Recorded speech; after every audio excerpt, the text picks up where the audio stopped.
Au nom du Père et du Fils et du Saint-Esprit, ainsi soit-il. Notre Père qui êtes aux cieux, que votre nom soit sanctifié, que votre règne arrive, que votre volonté soit faite sur la terre comme au ciel. Donnez-nous aujourd'hui notre pain de chaque jour. Pardonnez-nous nos offenses, comme nous pardonnons à ceux qui nous ont offensés.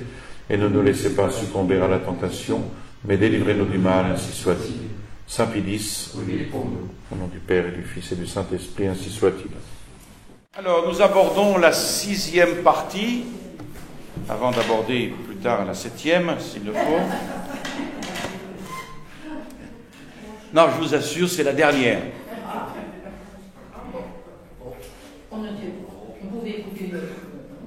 Non, venez, il y aura une autre partie. Donc, il restait à traiter 2 sujets. Les oppositions à travers l'histoire, les oppositions à ces apparitions,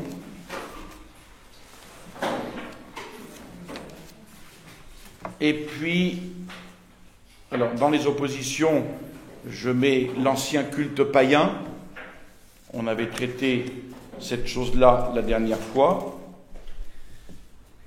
Le deuxième point, c'était le silence des principaux témoins. Le premier qui était Bernardino de Sahagún. Nous avions aussi traité ce sujet la dernière fois. Il nous reste dans cette partie à traiter du silence de l'évêque Zumarraga. Donc la même objection du silence des témoins, directement contemporain des apparitions, a été faite à propos de l'évêque de Mexico, Zumarraga, celui qui tomba à genoux, vous vous souvenez, devant l'image miraculeuse. Il faut signaler ici une lettre que Zumarraga avait envoyée à frère Toribio de Benavente, dit Motolinia. Alors, le père fidèle de Jesus Chauvet a démontré qu'il s'agissait d'un faux, réalisé probablement dans les premières décennies du XXe siècle. Ceci nous montre à quel point les tenants de l'authenticité des apparitions ne sont pas pour autant aveuglés par leur désir de les rendre crédibles.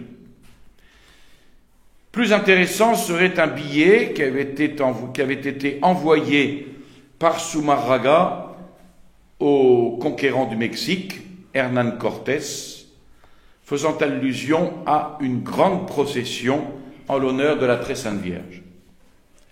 Certains avaient pensé qu'il s'agissait du transfert solennel de l'image miraculeuse à l'ermitage de Tepeyac, le 26 décembre 1531. Malheureusement, le document n'est pas daté et il peut très bien s'agir d'une autre procession antérieure aux apparitions de la Guadeloupe. Le même père Chauvet, après avoir émis un avis plutôt favorable à cette seconde hypothèse, reconnaît qu'à la lumière d'autres témoignages, on ne peut exclure qu'il s'agisse d'une allusion à la Guadeloupe. Et ces autres témoignages auxquels se réfère le père Chauvet ne viennent pas directement de la plume de Zumarraga, mais de témoins indirects. Il s'agit d'une part de la rédaction par Zumarraga d'actes officiels concernant les apparitions et les faits annexes. Le doyen de la cathédrale de Mexico, Don Alonso Muñoz de la Torre, aurait affirmé à Bartolomé Garcia qu'en 1601, ces documents se trouvaient encore dans les archives de l'archevêché et que frère Garcia de Mendoza, archevêque de Mexico, les aurait eus entre les mains. D'autre part, en 1532, lors de son séjour en Espagne, pour être sacré évêque, le même Zumarraga aurait laissé un récit des apparitions au couvent de Victoria. le père franciscain Pedro de Mesquia a affirmé qu'il avait vu et qu'il avait lu ce récit. Donc ces témoignages, bien qu'indirects, sont suffisamment crédibles pour qu'on ne puisse plus invoquer contre l'authenticité des apparitions le fameux silence de Zumárraga. Ensuite, il y a le silence des archives. Il est vrai que le problème du silence demeure, car un événement aussi fantastique aurait dû laisser beaucoup plus de traces dans les documents de l'époque. Ceci est particulièrement vrai des actes de l'Assemblée de l'audience royale, c'est-à-dire du gouvernement du Mexique, qui se tint le 30 mai 1532, avec la participation de Zumárraga et des principaux religieux dominicains et franciscains qui se trouvaient en Nouvelle-Espagne. On sait même que le responsable du couvent franciscain de Cuatititlan, qui était la ville natale de Juan Diego, il prenait part à cette assemblée. Or, dans le texte rédigé à peine 6 mois après les apparitions du Tepeyac, il n'y a pas une seule ligne pour les mentionner. Alors, c'est vrai que cette réunion devait traiter des postes à pourvoir et des crédits à accorder, donc uniquement des sujets profanes à régler, mais on ne voit pas ce qui aurait pu empêcher les participants de cette assemblée de faire part au moins au roi de cet événement extraordinaire. Un deuxième cas est tout autant étonnant, c'est celui-ci. En 1532, nous avons une lettre adressée au roi par les principaux franciscains de la Nouvelle-Espagne pour prendre la défense de Zumárraga, qui avait été convoqué en Espagne pour s'expliquer devant la cour des accusations portées contre lui par la première audience. Alors, pour rédiger cette défense de l'évêque, ils se sont réunis à Cuatititlan et non à Mexico. Là aussi, pas un seul mot des apparitions.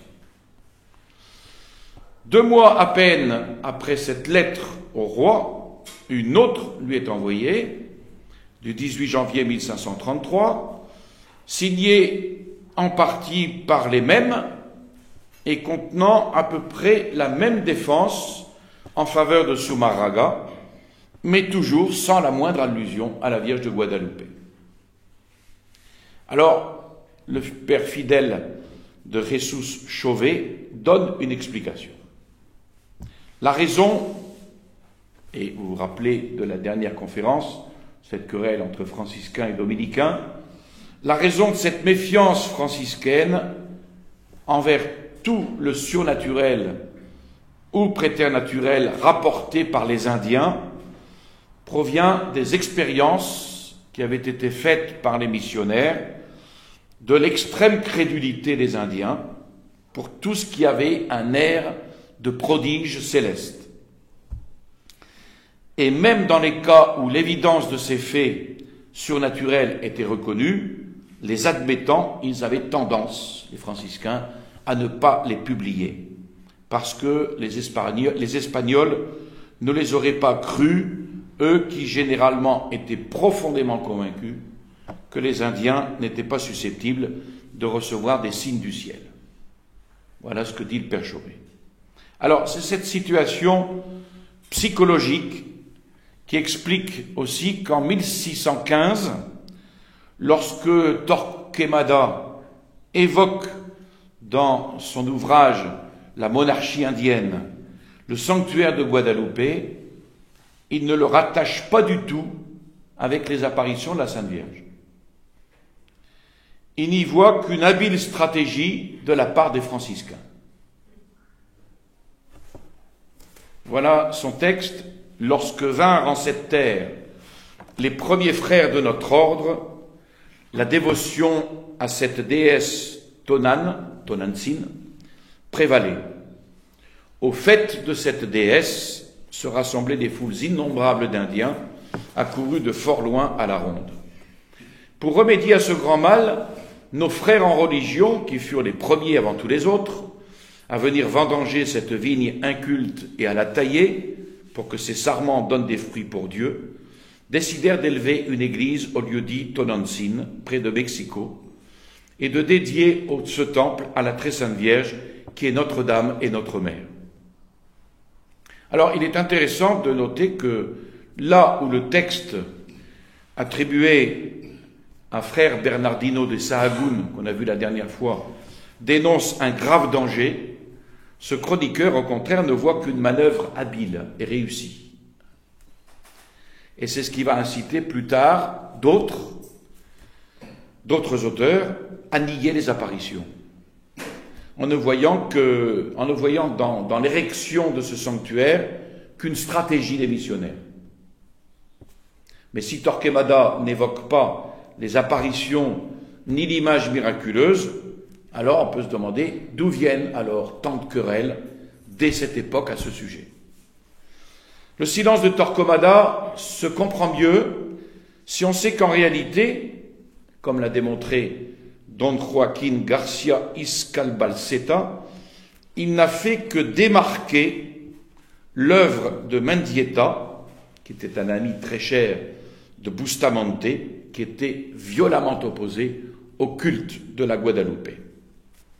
Et par ailleurs, le malaise de ce silence s'atténue considérablement si on étudie cas par cas l'œuvre de chacun des chroniqueurs de l'époque. Et on s'aperçoit que les travaux de Motolinia non seulement sont restés inachevés, mais n'ont été que partiellement conservés. Et puis aussi que des écrits d'André de Olmos, nous n'avons que des fragments. L'histoire des Indes de Bartolomé de las Casas ne dépasse pas 1520. Diego Durán ne s'est intéressé qu'à la civilisation de l'ancien Mexique avant la conquête. Augustin d'Avila Padilla, né à Mexico en 1562, a négligé dans son histoire de l'ordre franciscain en Nouvelle-Espagne quantité d'événements fort importants, notamment dans sa vie d'Alonso de Montúfar, qui était archevêque de Mexico de 1551 à 1573. Et puis l'œuvre de Juan de Grijalva ne commence qu'en 1533. C'est parmi tous les chroniqueurs de l'époque, ce qui explique ce silence des chroniques. Enfin, dernier point que je voudrais aborder, ce sont les contestations, après les silences, les contestations de ces apparitions. Alors, je pourrais rentrer dans le détail, ce qui aurait nécessité une 7e, une 8e, une 9e et une 10e partie, mais je passe parce que ce serait un peu trop détaillé, un peu trop compliqué. Durant les 17e et 18e siècles, le culte de Notre-Dame de Guadalupe se développe considérablement et sans contestation. Donc 17e, 18e. Le 18 avril 1794, ces dates-là sont toujours funestes, la querelle entre partisans et adversaires rebondit. Et ce jour-là, Don Juan Bautista Muñoz présente une thèse qui s'intitule « Sur les apparitions de Notre-Dame et son culte de Guadalupe au Mexique » devant l'Académie royale d'histoire de Madrid. Alors, dans cette étude, on y trouve un a priori systématique contre tout phénomène paranormal et puis une solide ignorance du dossier. Muñoz appartient au courant philosophique des ténèbres, ou si vous préférez, ce qu'on appelle des lumières, avec tout ce que cela implique. La raison est l'arme toute puissante qui doit permettre de faire reculer toutes les superstitions. Tout doit être soumis à cette raison, les témoignages, les documents, les faits. Aucune tradition, ni autorité, ni révélation ne peuvent être invoqués contre la raison, et tout doit être soumis au jugement de la raison sans appel possible. Ça, c'est l'esprit des ténèbres. Alors, Muñoz a été reçu docteur en théologie de l'université de Valence à l'âge de 20 ans, docteur en philosophie de la même université à l'âge de 24 ans, et à cet âge très précoce, il a déjà écrit 2 études en ces matières. Le 29 mars 1770, Charles Quint le nomme grand cosmographe des Indes et le charge de la rédaction d'une histoire des Amériques qui doit rétablir la réputation des Espagnols contre les accusations dont ils ont fait l'objet dans certains ouvrages étrangers, notamment en France et en Angleterre. Cette nomination n'était pas du tout appréciée à l'Académie royale d'histoire, à laquelle, en 1744, le roi Philippe V avait confié le titre et la tâche de chroniste des Amériques. Donc voilà que leur rôle était maintenant supplanté, leur rôle principal était conféré à quelqu'un qui ne faisait même pas partie de leur institution. La situation va devenir encore plus intolérable lorsqu'en 1787, l'Académie fut priée très officiellement de bien vouloir transmettre le matériel à sa disposition à ce nouvel historien. Un compromis alors a été conclu. Muñoz écrivait une thèse qu'il soutiendrait devant l'Académie et en deviendrait ainsi automatiquement membre. Dès lors, ses travaux paraîtraient au nom de l'Académie. Le 24 février 1780, mourait au Mexique un historien qui s'était particulièrement intéressé aux apparitions de la Guadalupe, don Mariano Fernández de Echeverría y Veitia. Aussitôt, le vice-roi de la Nouvelle-Espagne se fait remettre ses manuscrits par sa veuve et les fait envoyer à Madrid, où ils sont confiés à Juan Bautista Muñoz. Juan Bautista Muñoz, hostile à la scolastique, amoureux des Lumières, plutôt des ténèbres, enthousiaste pour le progrès, il est clairement affilié au clan des progressistes, avec cette volonté de rogner les pouvoirs de l'Église au profit d'un pouvoir laïque, courant d'ailleurs qui est assez bien représenté au sein même de l'Académie royale d'histoire. D'abord, Muñoz, n'étant jamais allé au Mexique, n'a pu mener aucune enquête. Il n'a pas découvert de nouveaux documents qui auraient pu se trouver dans les archives royales de Madrid, qui lui étaient pourtant largement ouvertes, ni dans la bibliothèque de l'Académie royale d'histoire. Il ne s'est fait envoyer ni n'a reçu aucun témoignage nouveau du Mexique. Il semble qu'il n'ait lu qu'à peine 1 ou 2 ouvrages nombreux qui avaient été écrits en son temps sur la Guadalupe et qu'il cite lui-même. Sa principale source est l'ouvrage de Veitia, qui venait d'arriver à Madrid et lui avait donné l'idée de ce sujet pour sa thèse. Et ce récit de Veitia, nous dit-il, est en accord pour l'essentiel avec celui qu'au milieu du siècle dernier écrivit Miguel Sanchez, premier historien de ces apparitions, avec aussi celui qu'écrivit en 1666 Luis Becerra Tanco, ainsi qu'avec ceux qui, à leur suite, composèrent Carlos de Seguenza et Góngora, son copieur Gemelli Carreri, le père Francisco de Florencia, Don Cayetano Cabrero et quelques autres.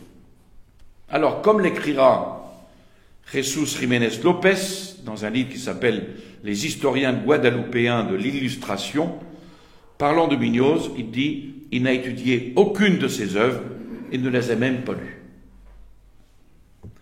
Lopez en fait la démonstration. Muñoz prétend que Becerra Tonco résuma l'enquête effectuée en 1666 auprès des derniers témoins, ce qui n'a aucun sens puisque le texte de Tonco est précisément l'un des témoignages recueillis.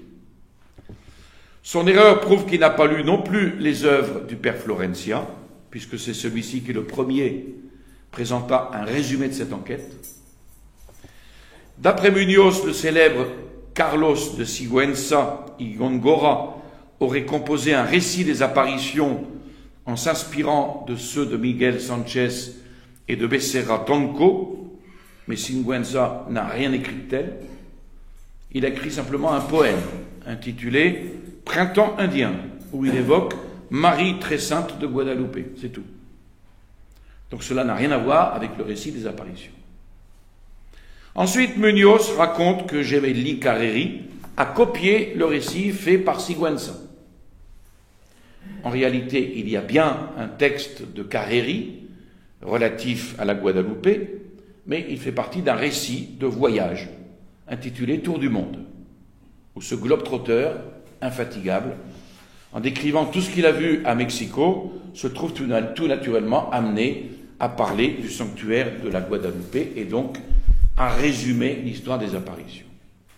Et c'est probablement à ce paragraphe que se réfère Muñoz, et il est vrai que Carreri raconte qu'il a rencontré Sigüenza à Mexico et que celui-ci lui a communiqué quantité de renseignements sur l'histoire de la ville.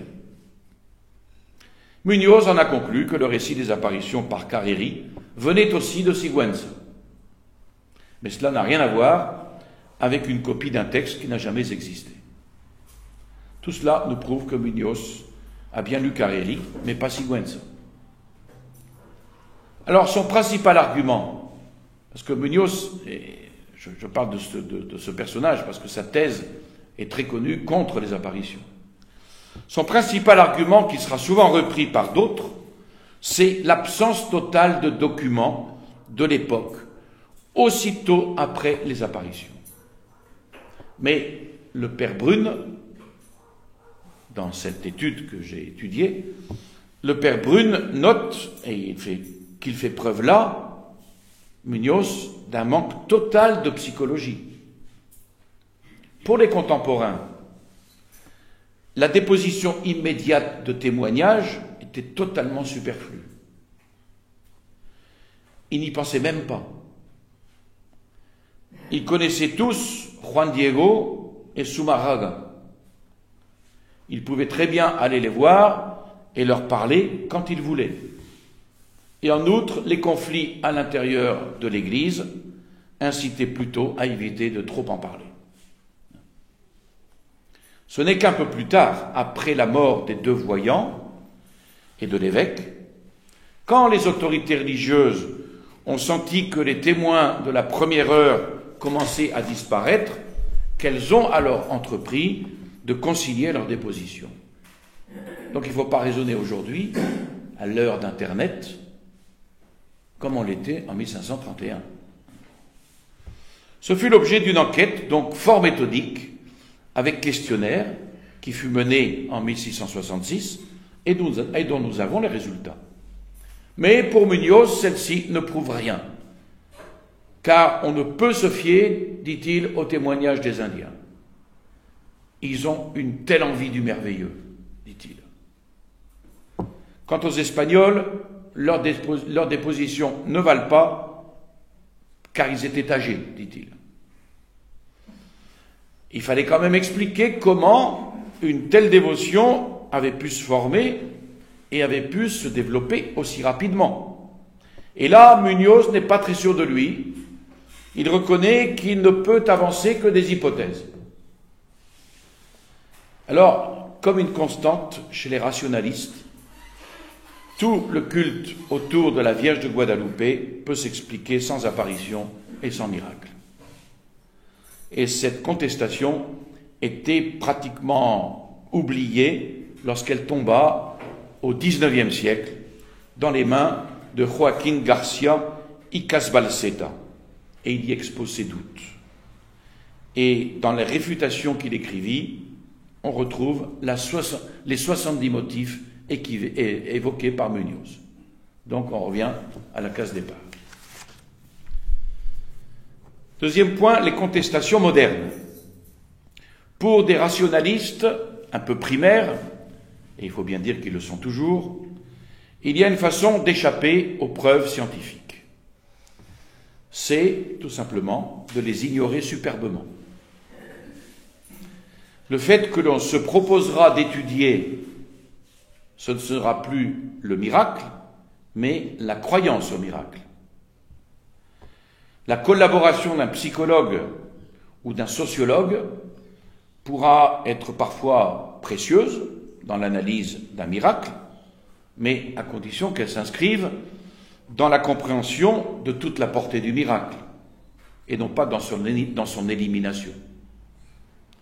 Or, on a ici 3 exemples de cette dérive. D'abord, une thèse en Sorbonne.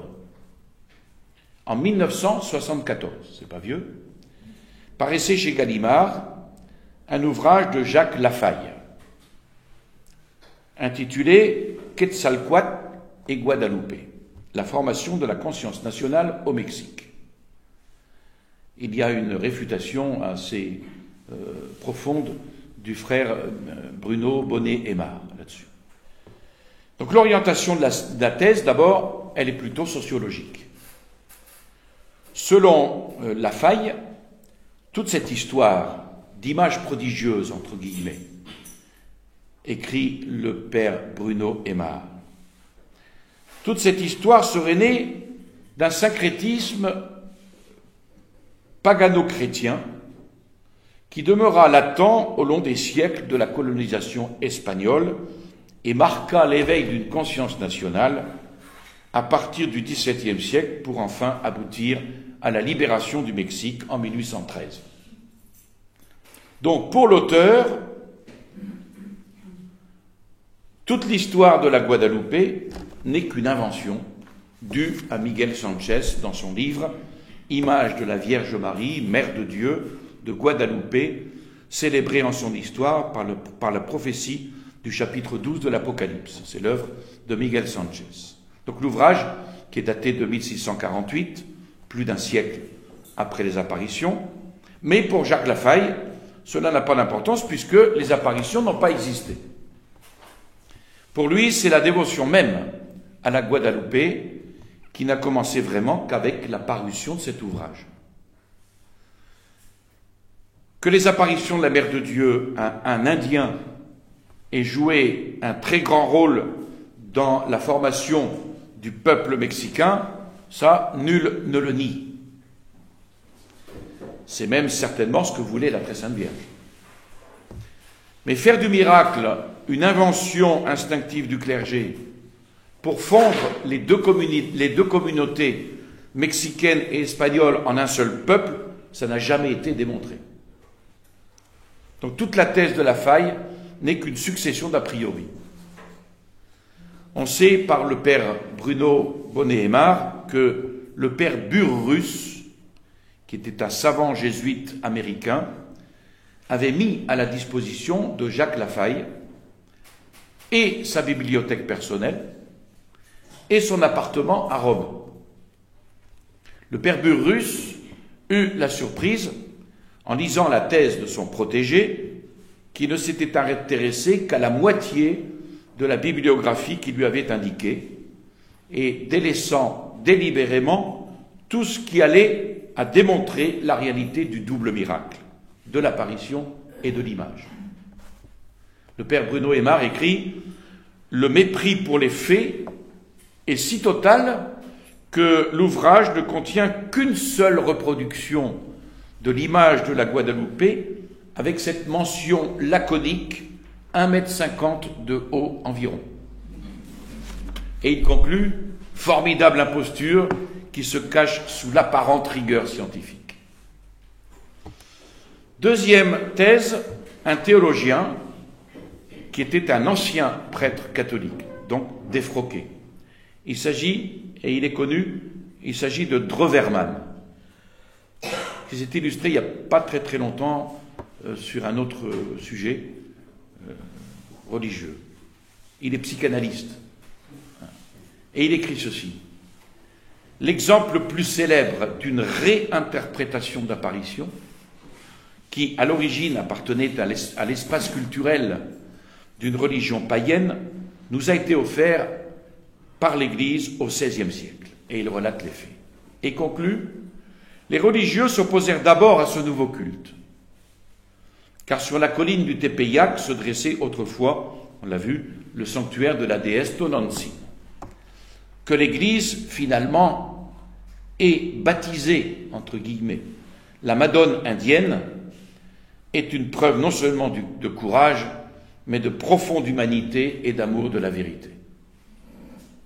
Or, Treverman ne croit pas au miracle.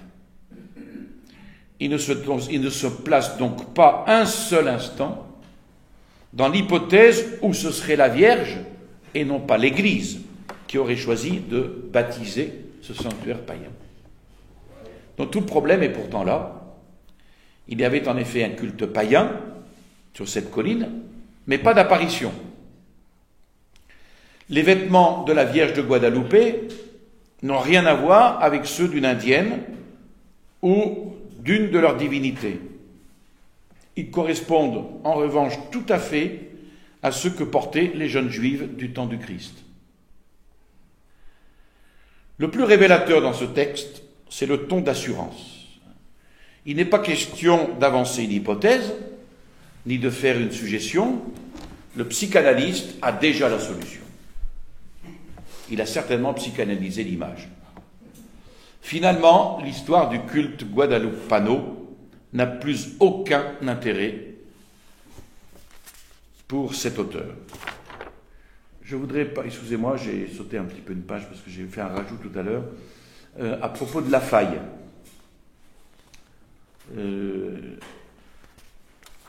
La Guadeloupe sera un jour un astre éteint comme la lune à laquelle elle est associée, dit Jacques Lafaille.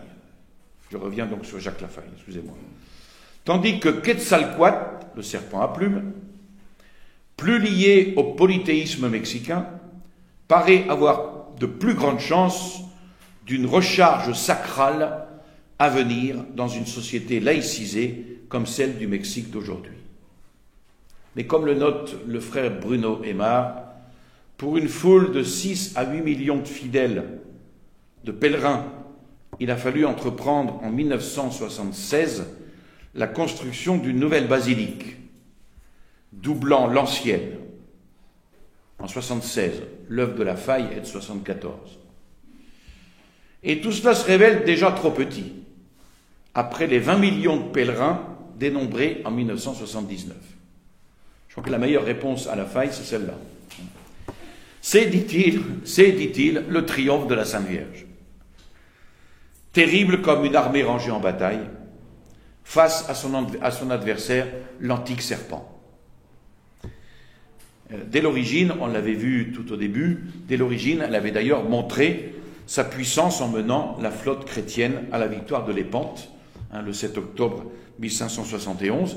La chose est d'ailleurs négligée par la plupart des historiens, mais elle est importante parce qu'elle constitue un témoignage capital à l'appui de l'unité d'image tout au long de l'histoire guadalupana, en même temps qu'elle achève la révélation du mystère du Tepeyac. La Vierge de Guadalupe fut ainsi étroitement associée à cette victoire de Lépante qui, vous le savez, avait anéanti pour longtemps la puissance navale de l'islam, au moment de sa plus grande menace sur l'Occident, juste 40 ans après les apparitions du Tepeyac. Et puis enfin, après ce psychanalyste, ce drôle de psychanalyste, une troisième thèse en faculté de théologie. C'est ici une thèse soutenue par Richard Nebel à la faculté de théologie catholique de l'université de Würzburg en 1990. C'est un volume de 372 pages.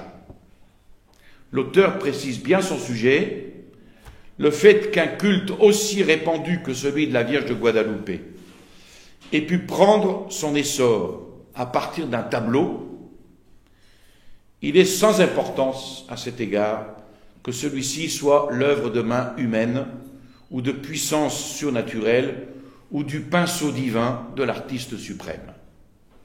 C'est une thèse strictement socio-psychologique.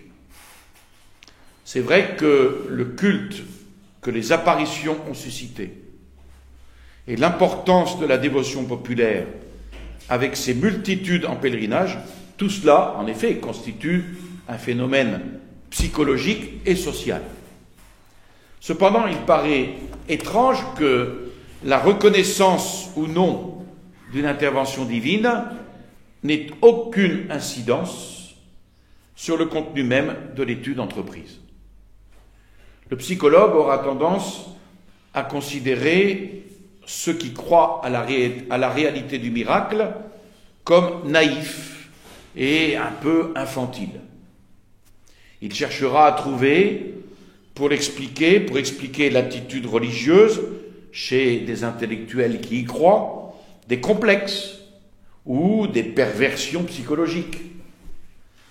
Le sociologue, quant à lui, devant l'extension d'un tel culte, il aura certainement une tendance à y voir le succès de manipulations bien menées. Et l'auteur ose donner alors son impression, son opinion sur les travaux scientifiques qui ont été entrepris avec une sorte de mépris. Voilà ce qu'il dit: depuis 20 ans environ, paraissent de plus en plus d'ouvrages faisant état de résultats d'examen de l'image miraculeuse, propres à attirer l'attention. Il manque, à mon avis, complètement de rigueur et de compétence. Pauvre. La soumission à des préjugés pseudo-scientifiques a conduit M. Nebel non seulement à donner la priorité à des aspects secondaires du phénomène des apparitions, mais à jeter le discrédit sur leur réalité et sur celle du miracle de l'image. L'accueil de sa thèse dans une faculté de théologie catholique est pour nous très révélateur. Enfin, le sommet de la contestation. Voici maintenant l'avis de l'ancien recteur de la basilique de la Guadalupe à Mexico, Monseigneur Schulenburg, qui nia l'authenticité des apparitions et du miracle de la formation de l'image. Pour lui, la Guadalupe n'est pas un fait historique et Juan Diego n'a jamais existé. Donc vous voyez, là c'est le sommet de la contestation. Plus on va, plus... Il serait que des symboles. Monseigneur Schulenburg a une formation intellectuelle qui s'est réalisée dans le même contexte que Nebel ou dans le même contexte que le père Eugène Drewermann. On comprend pourquoi il n'y ait pas beaucoup d'études en Allemagne sur l'image de la Guadalupe. Je crois que le recteur a été dégommé à la suite de protestations mexicaines. J'avais lu à l'époque. Ah oui, oui. Bah oui, ça, je pense que... Il faut furieux, même si il n'était pas... Ah oui. Ça les a écœurés. Ah bah oui. Par le recteur. Alors, combien de théologiens, dits catholiques, pensent qu'il n'y a jamais eu de phénomène contraire aux lois de la nature, et donc pas de miracle, ou qui déroge aux lois de la nature, plutôt. Combien de théologiens reconnaissent que le Christ, en tant que Dieu, aurait pu en faire, mais qui soulignent que d'autres interprétations sont possibles? Avant de conclure, un petit mot sur le rôle universel du message de la Vierge de Guadalupe. Certains ont vu dans le message de la Vierge de Guadalupe un appel à la lutte contre l'avortement dans le monde. Certains, par exemple, comme José Aste Tonsman, la petite famille, dit-il, dans les pupilles de la Vierge, est le centre de son message, puisque ses reflets correspondent à ce que regardait la Mère de Dieu au moment précis de la formation de son image. Et d'autres considérant qu'un enfant sur 5 étaient sacrifiés par les prêtres païens mexicains, sont allés jusqu'à comparer ces massacres avec ceux de l'avortement, un peu partout dans le monde, un holocauste jamais vu jusqu'alors. Et ils font alors de la Vierge de Guadalupe la patronne des enfants à naître. Alors le rapprochement n'est pas tout à fait faux, bien sûr. Il est même très vrai, mais il ne faudrait quand même pas limiter son message à ce seul aspect. Mais c'est très vrai. En conclusion, oui, c'est une conclusion.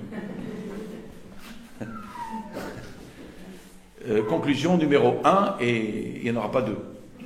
Le frère Bruno Aymar conclut, même si toutes ces 6 conférences, je me suis basé sur l'œuvre du Père Brune, encore une fois, mais le frère Bruno Aymar a aussi une autre perspective, même s'il rejoint beaucoup de points celle du Père Brune. Donc le frère Bruno Aymar conclut en considérant que l'historicité du Nican Mopo Ua, qu'on avait vu, est la seule explication suffisante de la qualité et de l'extension du culte guadalupano de Tepeyac. Toute autre explication par des causes sociologiques, ethnologiques ou psychosociales non seulement se perd dans d'innombrables contradictions internes, mais bien plus oblige à falsifier les données historiques et scientifiques les mieux établies. Le ciel s'est chargé de prouver la vérité historique. Les sources espagnoles s'accordent à faire mention, aux années 1555-1556, d'un accroissement de dévotion dans un vieux sanctuaire dont elles feignent d'ignorer l'origine. Un tout petit ermitage, écrit le vice-roi Martín Enríquez, où se trouvait l'image qui se trouve actuellement dans l'église. Et la cause de cet accroissement de dévotion fut, selon le vice-roi, la guérison miraculeuse d'un éleveur de bétail qui se promenait dans les parages. Or, les sources indigènes font état d'une apparition en cette même année 1556, apparition bien attestée de Notre-Dame de Guadalupe au fils d'un noble espagnol, Antonio Carvajal, qu'elle sauva d'une mort certaine en arrêtant son cheval emballé. Ce fut, écrit le Père Chauvet, l'année où le ciel, malgré, ou plus précisément à cause des critiques dirigées contre ce culte, voulut prouver son authenticité. 400 ans plus tard, vous le voyez, la critique n'a pas désarmé, mais elle se donne les dehors d'une insurpassable érudition, elle se donne les dehors d'une prétendue nouvelle science de l'homme, psychosociale, psychanalyste, etc. Mais toute vérification faite, ce ne sont qu'apparences de science et fausse impartialité. Le principe premier de cette science, il faut se le rappeler, le principe premier de cette science est un dogme. Défense à Dieu de se manifester dans l'histoire. Ça, c'est un dogme qu'on ne peut pas remettre en cause. Il est interdit à Dieu de se manifester dans l'histoire. Et c'est en effet le premier et le dernier mot de tous ces ouvrages qui vont contester l'authenticité du miracle. Point de place pour un Dieu fait homme, ni pour sa Sainte Mère parmi les hommes. Et en présence de cette incrédulité bétonnée, dit le frère Bruno Aymar, en présence de cette incrédulité bétonnée, de ce non-savoir dogmatique, n'attendons point de nouvelles apparitions de la Très Sainte Vierge, même si elle revenait, ils ne croiraient pas. On trouve cela déjà dans l'Évangile. Mais attachons-nous donc au guadalupanologue de Mexico qui démontre sereinement, objectivement, par de patientes et rigoureuses recherches, l'historité indubitable des apparitions de Tepeyac. Avec méthode, ils ont scruté scientifiquement les propriétés incompréhensibles d'une icône, une image non faite de main d'homme. Selon la parole de Pie XII, lors de son radiomessage du 12 octobre 1945 pour le cinquantenaire du couronnement qu'avait fait Léon XIII, des pinceaux qui ne sont pas d'ici-bas ont peint cette très douce image que l'usure des siècles a respectée. Voilà. Merci de votre attention.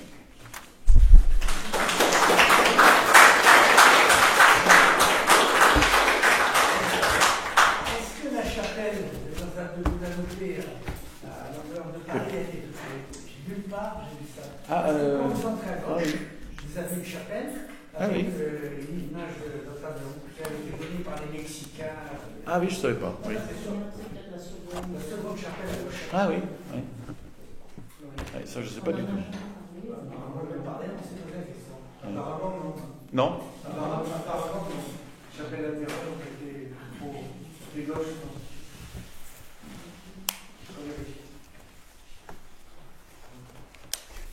Alors, à la rentrée, il y aura une conférence en octobre, c'est pas le 10? Non, 13. En octobre, donnée par le colonel Pierson, ou Pierson, sur la guerre d'Algérie. Le colonel, je crois que c'est Pierson ou Pierchon? Pierson. Hein. Il était maire des Éparges, près de Douaumont, et il a été responsable de l'Ossuaire pendant un certain temps. Donc il viendra en octobre, ce ne sera pas le dernier mardi, il viendra donner une conférence. Et puis moi, fin octobre, je pense vous donner une conférence sur Garcia Moreno. Alors, Garcia Moreno, je vous signale que j'en suis à le même nombre de pages que là, et j'ai pas fini le premier tome. Et il faut que je résume cette conférence en 50 minutes pour le mois d'août.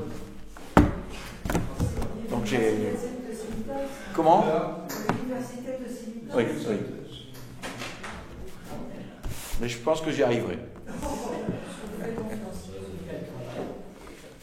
Je vous salue Marie, pleine de grâce, le Seigneur est avec vous. Vous êtes bénie entre toutes les femmes, et Jésus, le fruit de vos entrailles, est béni. Sainte Marie, Mère de Dieu, priez pour nous pauvres pécheurs, maintenant et à l'heure de notre mort, ainsi soit-il. Au nom du Père et du Fils et du Saint-Esprit, ainsi soit-il.